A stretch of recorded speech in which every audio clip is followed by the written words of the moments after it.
광고에서 말씀드렸던 것처럼 오늘은 우리 교회 창립 1주년 기념 감사 주일입니다. 주일을 맞이하면서 기념일이 뭘까? 기념일이 어떤 의미가 있을까 생각해 봤습니다. 국가에도 국가 기념일이 있고요. 가정에도 결혼 기념일도 있고 각자에게 생일도 있을 수 있습니다.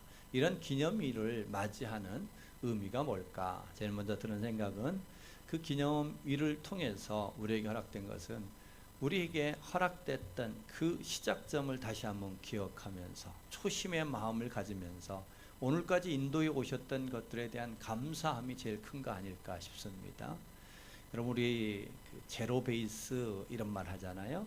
우리 모두의 마음이 사실은 시간이 지나면 다 이렇게 높아지는데 다시 처음의 마음으로 그 처음의 시선으로 돌아가면은요, 우리에게 허락된 모든 것들은 다 감사요. 하나님 은혜가 아닐까요?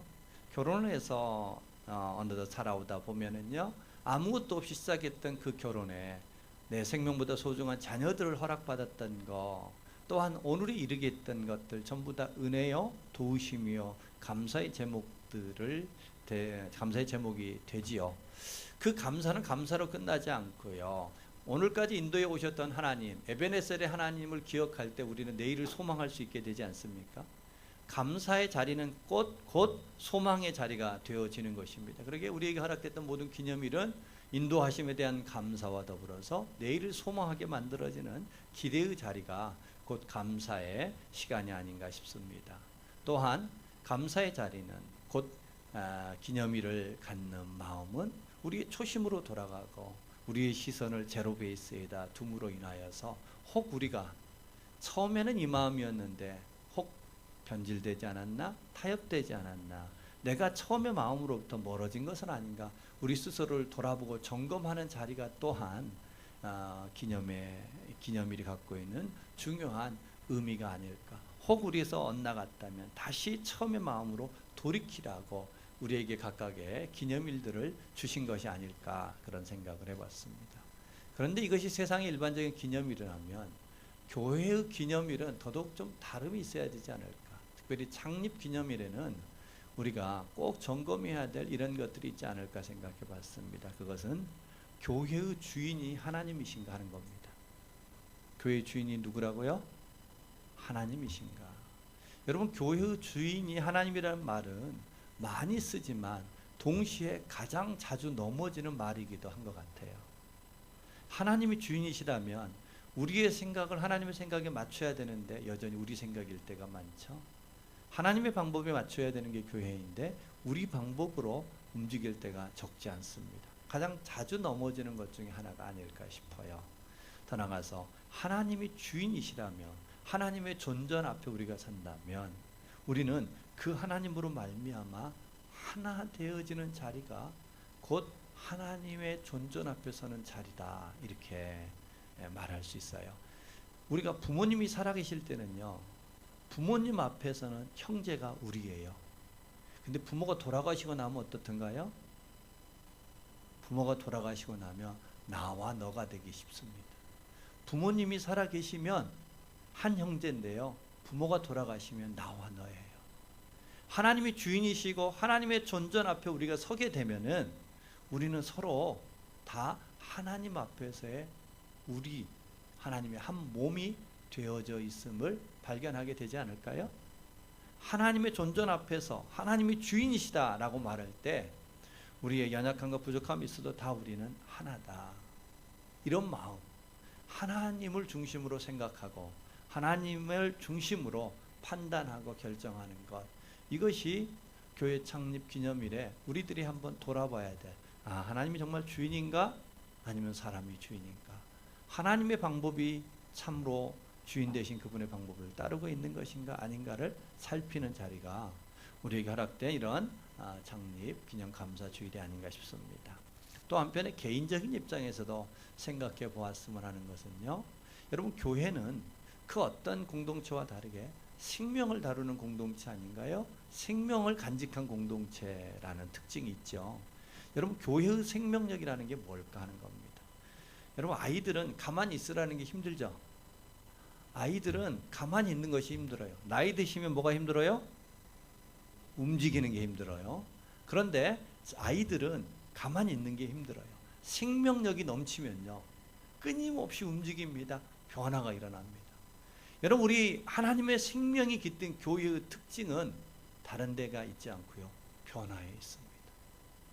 오늘 우리가 지금 얼마나 성숙함에 이르렀느냐가 중요한 게 아니라요, 오늘의 성숙도가 중요한 게 아니라 오늘도 변화하고 있느냐가 그 교회의 생명력이지 않을까요? 여러분, 원래 교회는 온전한 사람이 모인 것이 아니라 다 부족한 사람들이 모였죠? 할렐루야. 남 얘기라고 생각하지 마시고 다 우리 얘기잖아요. 부족하잖아요. 부족한 자들이 모여 있는데요, 부족한 자들이 모인 건 맞는데 부족함에 계속 머무르면 된다, 안 된다? 안 되는 거겠죠. 우리 하나님의 생명이 있다는 것은 끊임없이 바뀌어져야 되는 일입니다. 오늘 창립 1주년을 맞이하면서 하나님이 우리에게 주신 말씀이 유다에 대한 이야기입니다. 하나님의 특별한 뜻이 있다고 생각합니다. 유다 얘기를 생각할 때마다 제 안에 제일 먼저 드는 질문 중에 하나가 이런 겁니다. 왜 유다가 예수님을 파는 자가 됐을까? 왜 유다는 유다와 같이 살 수밖에 없었을까 하는 겁니다. 여러분, 예수님께서 12 제자를 택할 때 유다 너는 나를 팔 사람이야 이렇게 생각하고 택하셨을까요? 전혀 그러지 않았습니다. 유다를 택함에 있어서도 예수님은 밤이 맞도록 기도하셨습니다. 그를 향하여 하나님의 귀한 사명을 맡겨줄 기대와 소망을 가지고 택했습니다. 그리고 그와 함께 했습니다. 말씀을 가르쳤습니다. 그에게 많은 이적과 능력들을 보여주었습니다. 하나님, 예수님을 대신하는 하나님의 사람으로 하나님의 맡겨진 사명을 감당하라고. 그런데 가룟 유다가 예수님을 파는 자가 되어버렸습니다. 하나님의 가장 큰 아픔의 대상이 되어버린 것이죠. 왜 그랬을까? 오늘 유다의 이야기를 반면 거울 삼아 우리에게 주시고자 하는 마음, 하나님의 말씀과 가르침이 있지 않을까요? 오늘 특별히 창립 예배를 맞는 우리에게 유다의 말씀을 드시면서 우리에게 들려주고 싶은 하나님의 이야기를 함께 생각하고 우리가 그 말씀 앞에 믿음으로 아멘할 수 있는 저와 여러분이 되기를 소망합니다. 그렇다면 유다는 무엇 때문에, 왜 이렇게 예수님을 파는 그러한 가장 영적인 불명예의 대상이 되었을까 하는 것입니다. 두 가지로 생각해 보려고 합니다. 먼저는 변화받기를 거부하였기 때문이다. 유다가 왜 유다가 됐느냐, 예수님을 파는 자가 됐느냐, 변화받는 것을 거부했기 때문이다. 자, 오늘 우리가 읽지는 않았는데요, 우리 13장 전체의 이야기를 한번 살펴보면서 오늘 같이 말씀 나누었으면 하는데요, 2절 말씀, 13장 2절 말씀 우리 같이 한번 읽겠습니다. 앞쪽에 있는 13장 2절입니다. 같이 읽겠습니다. 마귀가 벌써 시몬의 아들 가룟 유다의 마음에 예수를 팔려는 생각을 넣었더라. 유다에게 마귀가 예수님을 팔 생각을 넣었다. 자, 27절 말씀도 같이 한번 읽겠습니다. 27절입니다. 조각을 받은 후에 곧 사탄이 그 속에 들어간지라. 이에 예수께서 유다에게 이르시되 내가 하는 일을 속히 하라. 조각을 받은 후에 사탄이 유다에게 들어왔더라. 유다를 지배했더라. 유다에게 생각을 넣고 유다 안에 들어가 유다가 사단의 소굴이 되어버렸더라. 이런 얘기입니다. 여러분, 우리가 이것을 잘못 생각하면요, 유다의 잘못은 하나도 없이 사단이 생각을 넣었기 때문에, 사단이 유다 안에 들어갔기 때문에 예수님을 판 것처럼 잘못 해석할 수가 있습니다. 여러분, 우리 안에는 항상 사단의 생각과 성령의 생각이 함께 하죠. 사단의 이끌림과 성령의 이끄심이 우리 앞에 항상 함께 합니다. 그런데 누구는 사단의 생각에 반응하고 누구는 성령의 생각에 반응하고 누구는 사단의 이끌림을 따라가고 누구는 성령의 이끌림을 따라가는데 무엇이 그 두 가지의 갈림길에서 선택하게 만드느냐 하는 것이겠죠. 자, 여러분, 가룟 유다도 예수님의 놀라운 이적들을 다 경험했습니다. 예수님이 행하셨던 그 표적들을 보면서 맞아, 이거 하나님이야, 하나님이 보내신 하나님의 사람이야 라고 감탄했을 겁니다. 예수님의 수없이 많은 가르침을 받으면서 감동받았을 거예요. 아니, 어떤 제자보다 제일 똑똑했어요? 유능했어요. 총망받을 만한 제자였습니다. 머리가 잘 돌아갔어요. 그래서 그 모든 12 제자들의 재정권을 유다에게 맡긴 거 아니겠어요? 똑똑했어요. 그러니까 예수님 하시는 말씀도 가장 잘 알아들었을 거예요. 무엇보다 3년 동안 그런 머리 좋았던 유다가 예수님을 떠나지 않았다는 것은 예수님과 함께 꿈꿨다는 얘기입니다. 예수님을 기대했다는 겁니다. 이런 기대했을 거예요. 이분이면 우리 이스라엘이 로마로부터 해방할 수 있을 것이다. 이분이면 이스라엘의 그동안 몇백 년간 흘러내려왔던 이 어둠을 거두어내고 하나님의 그 빛이 임하는 축복의 통로가 이분으로부터 시작될 것이다. 이분과 함께하면 구약때에 오랫동안 약속했던 하나님의 나라가 이 땅에 임하는 것을 볼 것이다. 이런 기대와 소망함이 있었으니까 가룟 유다가 예수님과 함께했고 따랐고 그분의 가르침을 받았을 겁니다. 자, 여기까지는 할렐루야죠. 여기까지 우리가 사모할 만한 일입니다. 자, 그런데 어느 순간부터 예수님의 말씀과 예수님의 생각이 유다의 생각과 달라지기 시작합니다. 유다가 스스로 생각할 때 그 전에 예수님은 자기 생각과 같다고 생각했는데 어느 순간부터 예수님의 말씀과 예수님의 기대함이 다르다는 것을 알게 됐습니다. 그분이 이 땅에 대한 이스라엘에 대한 해방에 대한 생각은 없고 영혼을 구원해야 된다, 원수를 사랑해야 된다, 그리고 본인은 십자가에 못 박혀 죽으셔야 된다라는 유다의 생각과 다른 말씀을 계속 하시는 겁니다.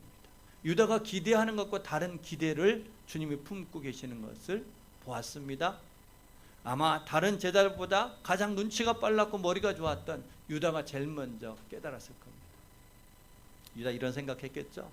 내가 3년 동안 예수님을 따른 이유는 예수님이 생각하는 그것 말고요, 내 생각이요, 내가 기대했던 거요, 내가 바라던 거요, 그거 이루려고 예수님 따랐는데 예수님 지금 뭐 하십니까?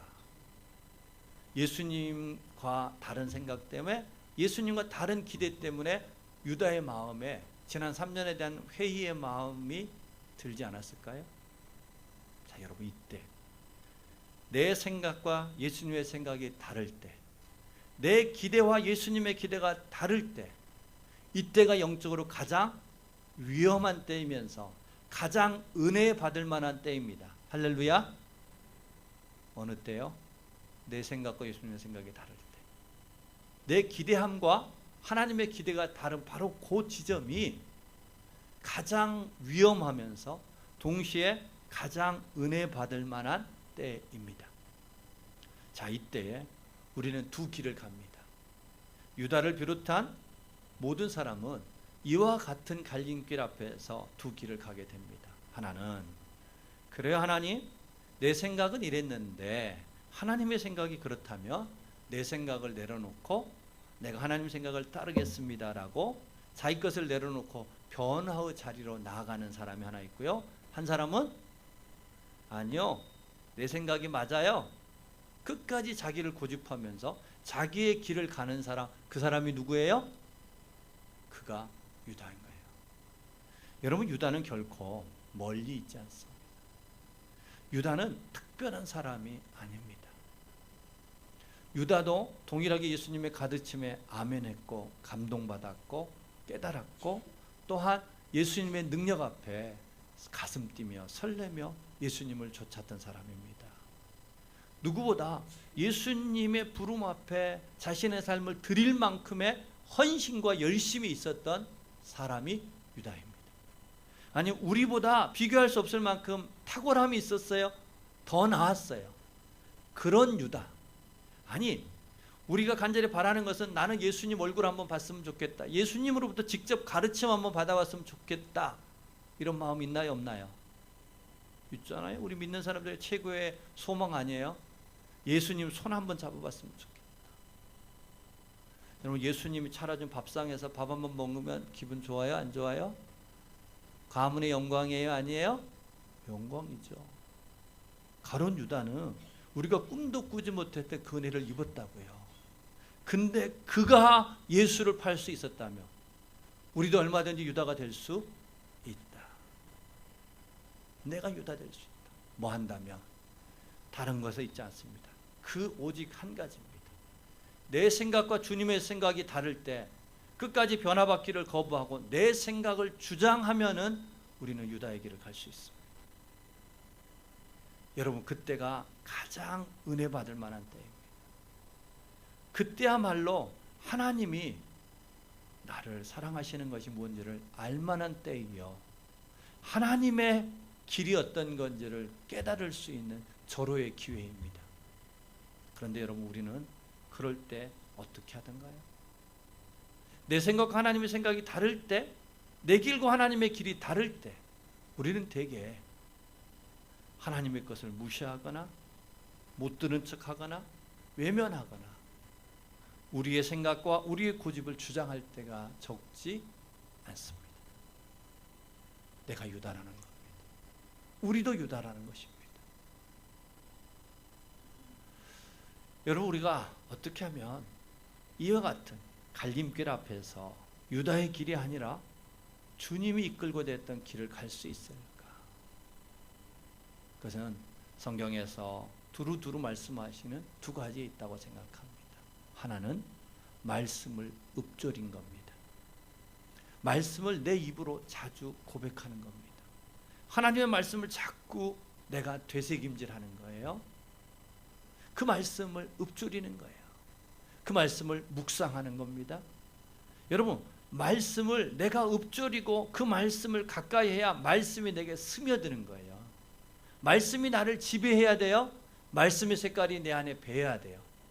그게 믿음이요, 그게 생명인 거죠. 그런데 가룟 유다처럼 하나님의 다른 말씀이 들어올 때 끝까지 내 것을 주장하고 하나님의 말씀을 거부해요. 하나님의 말씀을 읊조리지 않아요. 하나님의 말씀 앞에 머물려 하지 않아요. 그러면 우리는 여전히 유다의 길을 갈 수 있습니다. 예수님의 반대편에 설 수 있습니다. 예전에 제가 청년 때에 또 사역자가 됐던 초기에 할 수 있는 게 없잖아요. 아는 게 없잖아요. 능력이 부족하잖아요. 그래서 제가 맨날 했던 것이 하나님 앞에 금식하며 매달리는 거였습니다. 뻑하면 3일 금식, 좀 심하다, 더 큰 문제다, 하나님이 꼭 도와주셔야 된다, 일주일 금식, 10일 금식하며 하나님 앞에 매달렸습니다.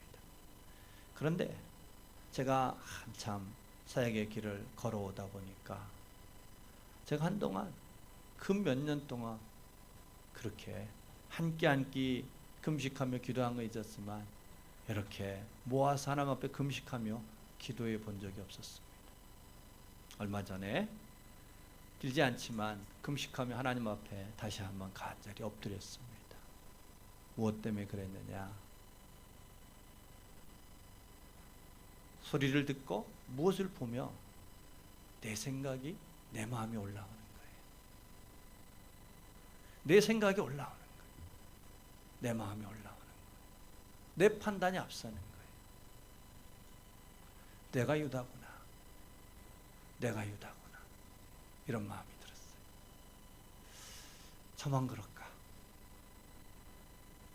우리 모두도 한순간 잠깐 주님을 잃어버리면, 우리의 마음의 중심을 잠깐 놓고 있으면 여전히 주님의 생각과 내 생각이 다른데, 가장 은혜 받을 만한 그 자리인데 우리는 생각 없이 유다의 길을 뒤따라가는 일들을 자주 범하지 않나요?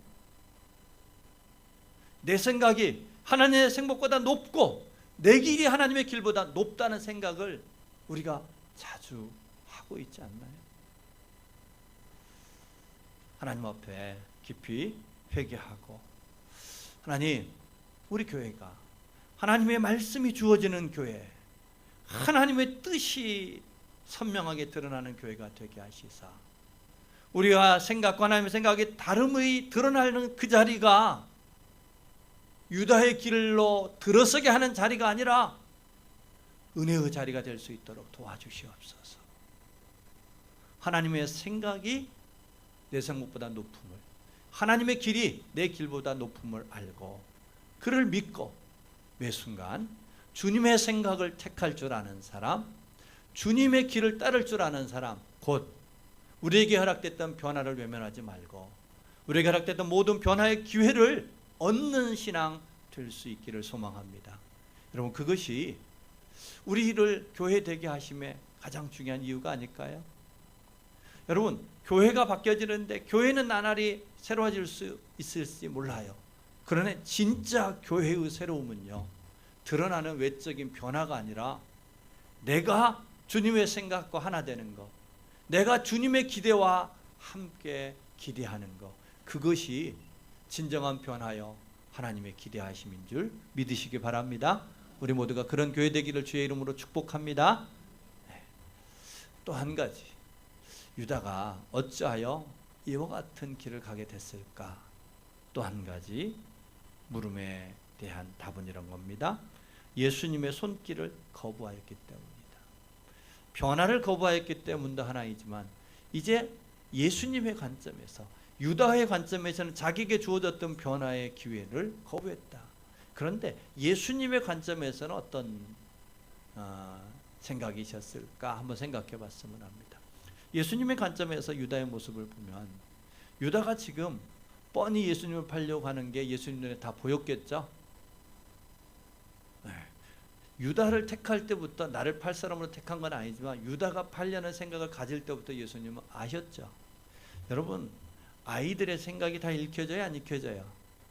유치원생이 아무리 머리를 굴려도 다 생각이 보여요, 안 보여요?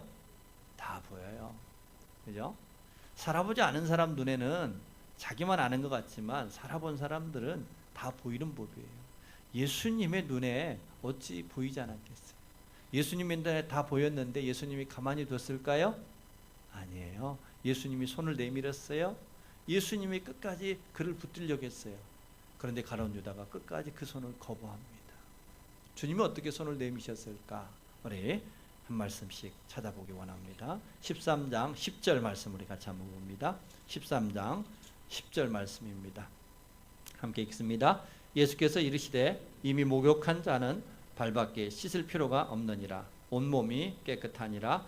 너희가 깨끗하나 다는 아니니라 하시니. 이 말씀이 참 마음 아팠어요. 다는 아니니라. 부모가 10자식이 있다고 칩시다. 그런데 9명은 건강한데 1명이 아파요. 그럴 때 부모는 이렇게 얘기합니다. 내 자식이 다는 건강하지 않아. 9이 화목하게 사는데 한 가정에 불화가 있어요. 그럼 부모의 마음은 다는 화목하지 않아. 9명은 배불리 먹고 있을 때 1명이 굶주리면 부모 마음은 내 자식은 다는 배불리지 않아. 여러분, 부모 마음이라는 것은요, 비 오는 날 집신장사 남학신 장사하는 두 아들이 있을 때 비 오는 날 남학신 파는 아들을 생각하면서 기뻐할 법도 한데 비 오는 날은 항상 부모는 집신 파는 아들에게 마음이 가요. 해가 쨍쨍 뜨는 날 집신 파는 아들에게 마음이 갈 법한데 해가 쬐는 날은 남학신 파는 자식에게 마음이 가는 법이에요. 예수님이 지금 유다를 앞에 놓고 너희는 다 깨끗한데 다는 아니야 라고 말할 때 그것은 유다에게 하는 얘기인지 유다가 알았을까요? 몰랐을까요? 9명의 자식이 배불리 먹는데 혼자 굶주리고 있는 그 자식 보면서 내 자식은 다 배부르지 않아 라고 말하는 그 어머니의 이야기가 나에게 하는 건지 어찌 모르겠어요. 내 어머니는 나를 마음에 두고 있구나. 우리 주님은 다가 아니야 라는 이 외침 속에 지금 11명의 제자가 아니라 가룟 유다만을 바라보면서 그에게 손을 내밀고 있는 외침 아닐까요? 그런데 유다는 그것을 듣고도 못 들은 척합니다. 그러니까 예수님이 좀 더 구체적으로 유다에게 다가갑니다. 어떻게 다가가셨을까요? 21절 말씀 같이 읽습니다. 예수께서 이 말씀을 하시고 심령이 괴로워 증언하여 이르시되 내가 진실로 진실로 너희에게 이르노니 너희 중 하나가 나를 팔리라 하시니 너희 중 하나가 나를 팔 것이다. 두리뭉실한 것 같아서 혹시 못 알아들었나 싶어서 주님이 이제 구체적으로 얘기합니다. 너희 중에 하나가 나를 팔 것이다. 너희는 다가 아니라고 말씀하신 후에 너희 중에 하나가 고쳐 나를 팔 것이다. 여러분, 그때 가룟 유다의 손에는 예수님을 팔았던 은 30냥이 손에 들려 있습니다. 여러분, 이럴 때 누군가 너희 중에 하나가 나를 팔 것이다 얘기하셨을 때 정신이 번뜩 들면서 가룟 유다가 호들갑 놀라며 내가 지금 뭐 하고 있지? 내 손에 이 은 30냥이 무엇이? 내가 내 주님을 팔려고 한다니. 주님, 잘못했습니다. 주님, 내가 제정신이 아니었습니다.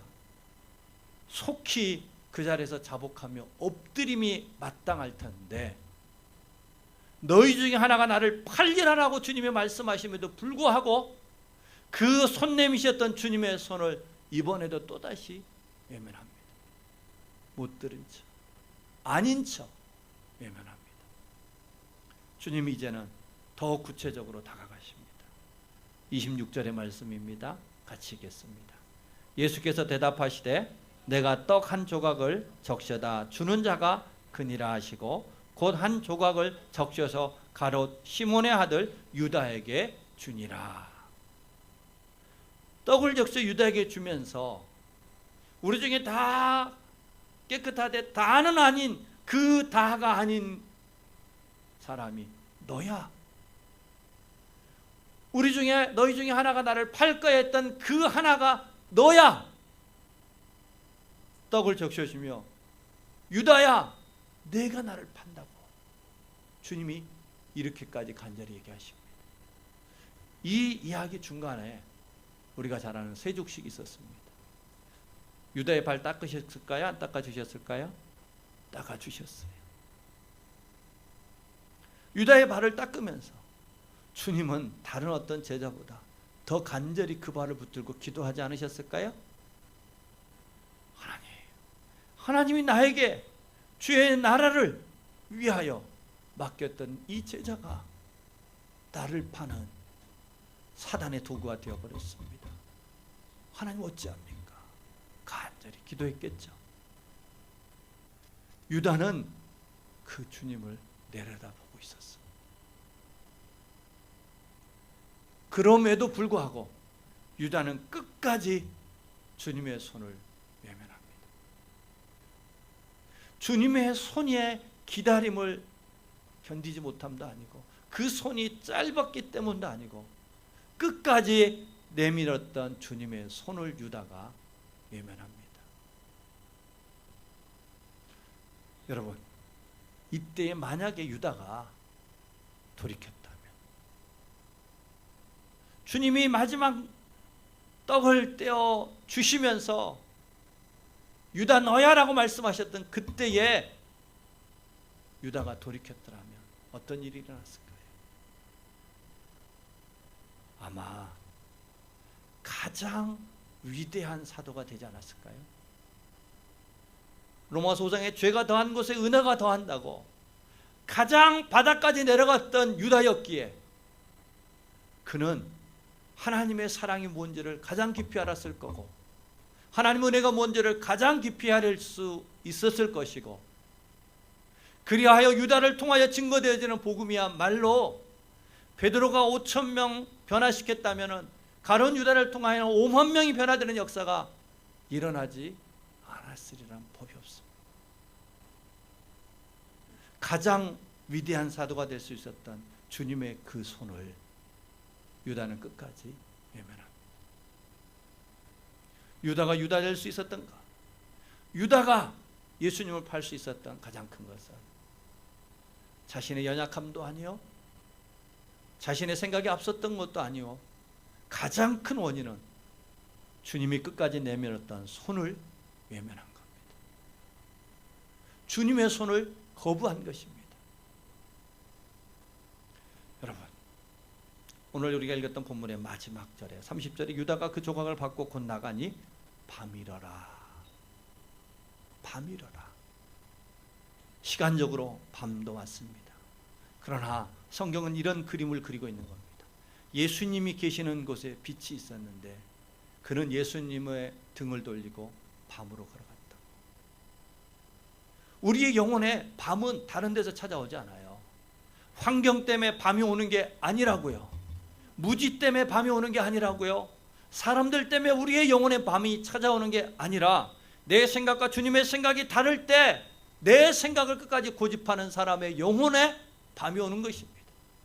주님이 손을 내밀었는데 그 손을 끝까지 붙들지 아니한 사람에게 영혼의 밤은 찾아오는 것입니다. 반대로 내 생각과 주님의 생각이 다를 때 주님의 생각을 따르는 사람은 그 영혼의 빛이 밝혀지는 은혜가 있을 것이고, 주님을 향하여서 주님이 내밀었던 손을 붙들면 그 사람은 아무리 그간에 마음이 강팍했고 완악했고 큰 범죄 가운데 있었을지라도 그를 통하여 가장 위대한 주의 일들을 펼쳐가는 은혜의 역사가 반드시 이루어진다는 것입니다. 여러분, 그러기에 우리에게 너무 늦은 때는 없습니다. 우리에게 너무 멀리 왔다라는 생각을 가질 그 너무 멀음은 없다는 겁니다. 우리가 가장 멀리 왔을지라도, 가장 늦어졌을 때라도요, 주님이 내밀었던 손만 그 자리에서 붙들면 예수님을 팔 수 있었던 유다가 가장 위대한 사도가 될 수 있는 것처럼 우리에게 있어서 가장 늦은 때란 없습니다. 우리에게 가장 멀리 왔음이란 존재하지 않습니다. 왜냐하면 가장 멀리 온 그곳에 가장 강력한 주님의 손이 함께 하실 것이고, 가장 늦어졌던 그때까지도 주님은 더 간곡함으로 우리를 향하여 너야, 내가 너를 위하여 지금 말하고 있는 거야 라고 주님의 마음이 그곳에 더 집중되어질 것이기에, 우리가 멀리 가면 갈수록, 우리의 영혼이 어두워지면 어두워질수록 주님의 사랑은 우리에게 더 크게 다가오는 법을 우리가 기억하고 우리 하나님의 내밀었던 손을 붙들 줄 아는 저와 여러분이 되기를 소망합니다. 교회 1주년을 맞이하면서 그런 기대함을 우리가 했으면 좋겠습니다. 여러분, 교회라는 것이 다른 게 아니라 늘 나 혼자 살아가며 내가 내 중심으로 살아가느라며 내 생각과 하나님의 생각이 다름을 알 수 없습니다. 주님의 손길이 어떻게 임하였는지 느껴지지 않습니다. 그러나 우리가 함께 모여 예배하고 주님의 몸을 이루다 보면은 느껴지지 않아요? 내 생각과 주님의 생각이 다름을 예배의 자리에서 우리가 발견하지 않나요? 함께 하면서 내가 주님으로부터 멀어졌음을 느껴지지 않나요? 여러분, 우리가 함께하는 이 공동체는 반드시 우리 하나님께서 주인이 되셔서 하나님 우리를 변화시키는 일을 위해서 우리 안에 일해 가신다는 것은 반드시 우리를 가만히 두지 않고 하나님의 생각과 다름을 조율하기 위하여 그 충돌을 허락하실 겁니다. 주님은 늦은 것 같고 가장 멀리 가 있는 것 같은 그때라도 주님은 우리를 향하여 손을 내미실 겁니다. 여러분, 그때 언제든지 느껴지는 그때에 한 발짝 더 나가지 말고 바로 그 자리에 서서 주님의 손을 붙드는 저와 여러분 되기 소망합니다.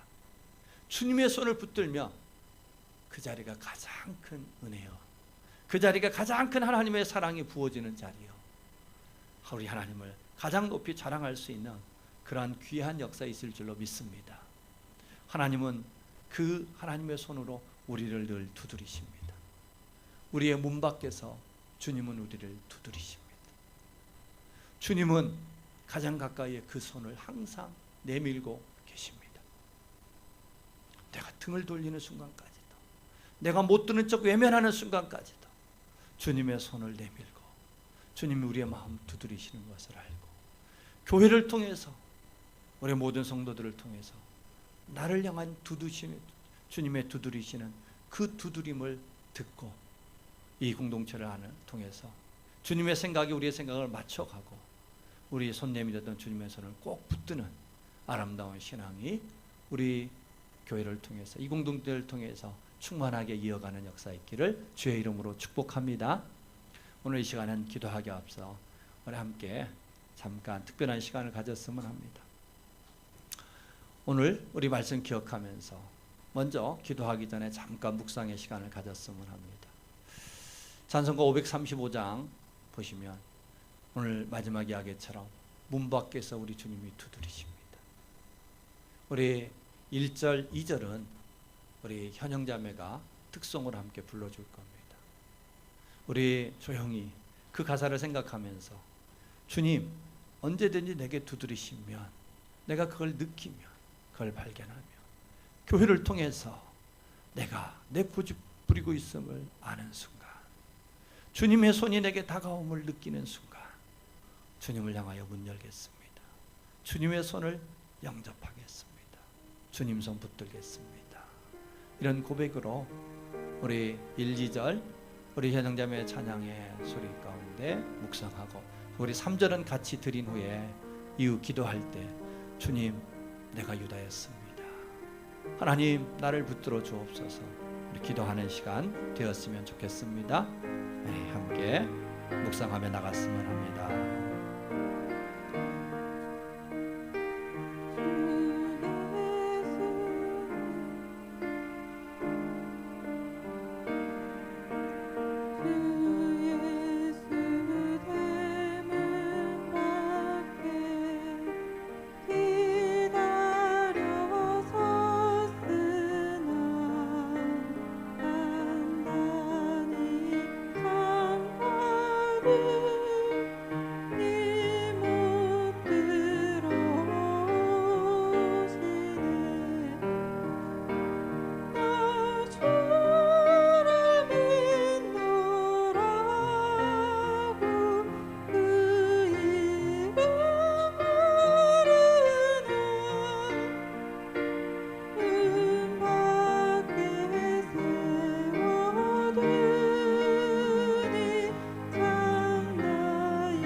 같이 드립니다. 주 예수 간곡하게 권하는 말씀이 내 죄로 죽은 나를 너 박대할 소냐. 나 죄를 회개하고 본문을 엽니다. 두셔서 좌정하사 떠나지. 1절 다시 드리겠습니다. 주 예수 대문 밖에 기다려 섰으나 단단히 잠가두니 못 들어오시네. 나 주를 믿노라고 그 이름 부르나. 문 밖에 세워두니 참 나의 수치라. 우리 같이 기도합시다. 내가 유다였노라고, 내가 유다의 길을 살아왔노라고. 그러나 이제는 내가 주의 생각과 내 생각이 달라질 때 늘 주님의 생각을 따르는 자가 되게 하시고 주님의 손을 붙드는 신앙 되어줄 수 있도록 도와달라고, 우리 교회가 그런 교회가 될 수 있도록 하나님 축복해달라고, 이 교회가 다시 하나님께서 허락하셨던 1년의 길을 걸어갈 때에 늘 주님을 중심으로 주님이 주인 되신 교회가 되어줄 수 있도록 축복해달라고 우리 주님 앞에 같이 한번 기도하시겠습니다. 할렐루야.